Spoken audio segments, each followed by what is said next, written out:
हरे कृष्णा। ज्येष्ठ मास परम पुण्यदायक है। जिस प्रकार अंधकार में डूबी रात एक दीपक की लौ की प्रतीक्षा करती है, उसी प्रकार कलयुग के इस अंधकारमय समय में एक ऐसा तीर्थ, एक ऐसी कथा, एक ऐसी स्मृति जो भक्त के जीवन में प्रकाश भर दे, जिसकी छाया में वह सांसारिक ताप से राहत पाए, वह है पुरुषोत्तम क्षेत्र की पुण्यधरा और उस पर घटित एक विस्मयकारी घटना, जिसके नायक हैं स्वयं भगवान श्री जगन्नाथ, बलभद्र और सुभद्रा जी। ये कथा है उस भक्त की जिसे जगन्नाथ जी ने अपने हाथों से मृत्यु से बचाया, जिसे स्वयं बलभद्र जी ने क्रोध में आकर डांटा और जिसे सुभद्रा जी ने अपनी मातृत्व छाया में छुपा लिया। क्या आपने कभी सुना है कि एक साधारण ब्राह्मण, जिसकी पूजा तक कोई नहीं करता था, उसे भगवान ने अपने रथ से उतारकर गले लगाया हो? क्या आपने कभी सुना है कि भगवान जगन्नाथ ने एक साधारण स्त्री के आंसू पोंछे हों और कहा हो, आज से तू मेरी बहन है? तो आइए सुनते हैं आज की अद्भुत, रहस्यमयी और रोमांचक कथा। डे 28 की कथा। पुरुषोत्तम क्षेत्र में उस समय चातुर्मास की तैयारी हो रही थी। श्रीमंदिर के चारों ओर भक्तों की भीड़ थी। रथ यात्रा की समाप्ति को 3 दिन ही बचे थे। पूरा क्षेत्र श्रीहरि के जयघोष से गुंजायमान हो रहा था। जय जगन्नाथ, जय बलभद्र, जय माता सुभद्रा। इन्हीं उत्सवों के बीच एक साधारण ब्राह्मण, नाम था गोविंदास, अपनी पत्नी के साथ मंदिर के पीछे बने तुलसी वन में रहता था। बहुत निर्धन था, पर भक्ति से परिपूर्ण। उसका नियम था, जब रथ यात्रा के 3 दिन बचते, वह मंदिर के पीछे बैठकर लगातार 3 दिन तक श्री गुंडिचा गमन का पाठ करता। पर इस बार एक विचित्र बात हुई। रात्रि को वो ध्यानस्थ था कि अचानक उसकी पत्नी दौड़ती हुई आई। स्वामी, किसी ने दरवाजे पर दस्तक दी है। दरवाजा खोला गया। सामने एक बुजुर्ग स्त्री खड़ी थी। चेहरा बहुत शांत, आंखें मानो ब्रह्म ज्ञान से भरी। उसने कहा, मुझे थोड़ी देर विश्राम चाहिए और गोविंद दास से कुछ कहना है।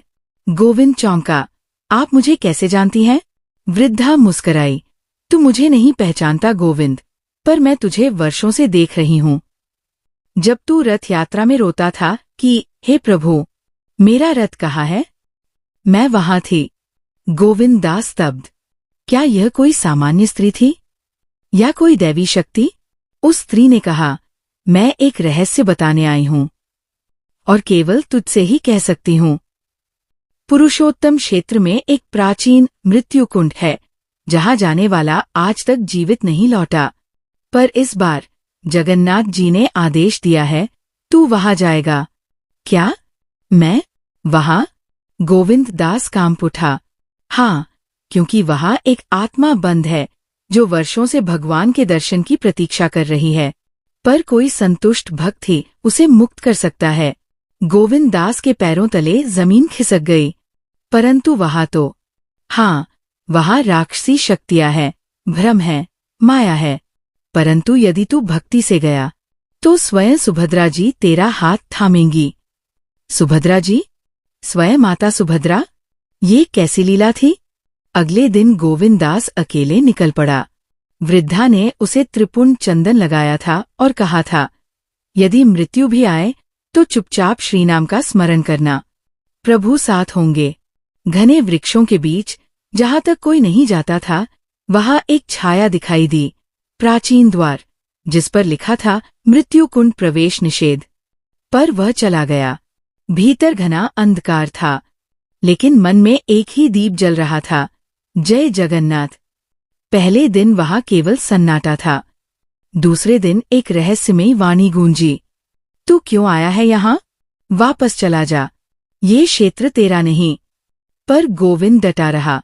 तीसरे दिन वो आत्मा प्रकट हुई, एक तेजस्वी युवा ब्राह्मण रूप में, पर उसके नेत्र जलते थे, मानो अग्नि। मैं वृदुमन उस समय का सेवक था, जब भगवान जगन्नाथ ने नीलमाधव रूप में प्रकट होकर विदर्भ के राजा को दर्शन दिए थे। परंतु एक भूल हो गई मुझसे। मैंने ईर्ष्या में आकर राजा की मूर्ति छिपा दी थी और तभी से यहाँ बंध गया। क्या तू मुझे मुक्ति दिला सकता है, गोविंद? गोविंद ने आंखें बंद की और जगन्नाथ अष्टकम का पाठ शुरू किया। और तभी पूरा कुंड स्वर्ण प्रकाश से भर गया। स्वयं भगवान बलभद्र अपने हल के साथ प्रकट हुए।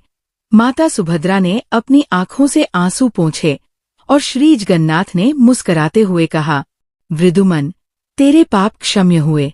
गोविंद दास के माध्यम से तू मुक्त हुआ। अगले ही पल वृद्धुमन का तेज शरीर प्रकाश में विलीन हो गया। पर गोविंद दास बेहोश होकर गिर पड़ा।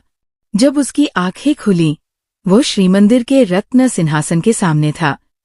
पंडितों ने कहा, जब हम रथ यात्रा के तीसरे दिन की आरती कर रहे थे तो एक तेजस्वी प्रकाश मंदिर के भीतर आया और आपको लाकर प्रभु के चरणों में रख गया।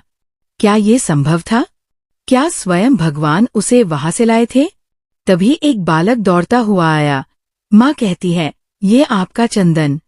चंदन वही त्रिपुंड था जो वृद्धा ने लगाया था। पर वो वृद्धा अब कहीं नहीं थी। क्या वह माता सुभद्रा स्वयं थी? उस दिन गोविंद दास को पूरे श्रीमंदिर का मुख्य पुजारी बना दिया गया, क्योंकि स्वयं जगन्नाथ जी के वाम नेत्र से आंसू बह रहे थे जब उनका नाम लिया गया। और रथ यात्रा के अंतिम दिन लाखों भक्तों के सामने भगवान के रथ को एक क्षण के लिए रोका गया, केवल इसलिए कि गोविंद दास उस पर चढ़कर भगवान को मृत्यु कुंड का जल अर्पित कर सके। ये जल अब मंगल आरती का अंग बन चुका है। पर यह कथा यहीं समाप्त नहीं होती। जिस कुंड में वृद्धुमन मुक्त हुआ, वहां आज भी एक दीपक अपने आप जलता है। और मान्यता है, जो वहां जाकर सच्चे हृदय से भगवान का नाम ले, उसके जीवन के सारे बंधन कट जाते हैं। लेकिन एक रहस्य आज भी अनकहा है। उस दिन मृत्यु कुंड में केवल वृद्धुमन नहीं था, कोई और भी था जो अब भी वहां बंद है और जिसकी मुक्ति तब होगी जब एक और भक्त वहां जाएगा। कौन है वह आत्मा? क्या उसका गोविंद दास से कोई संबंध था? क्या भगवान स्वयं किसी रहस्य को छुपा रहे हैं? ये सब आप जानेंगे डे 29 की कथा में। तो जुड़े रहिए BRS ज्ञान चैनल के साथ। अगली कथा आपको एक ऐसे रहस्य की ओर ले जाएगी जिसे जानकर आपका रोम रोम प्रभु के नाम से थिरक उठेगा। हरे कृष्णा। जय श्री जगन्नाथ।